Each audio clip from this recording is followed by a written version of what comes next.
Posición de la conga. La conga no puede estar pegada acá, ¿ok? No puede estar pegada aquí.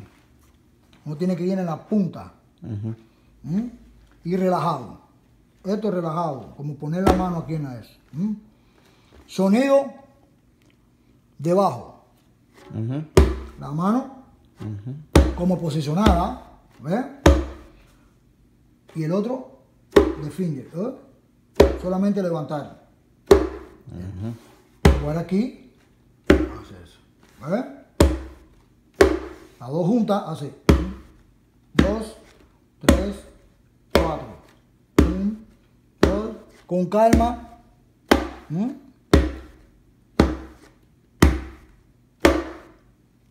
Ok. Ok.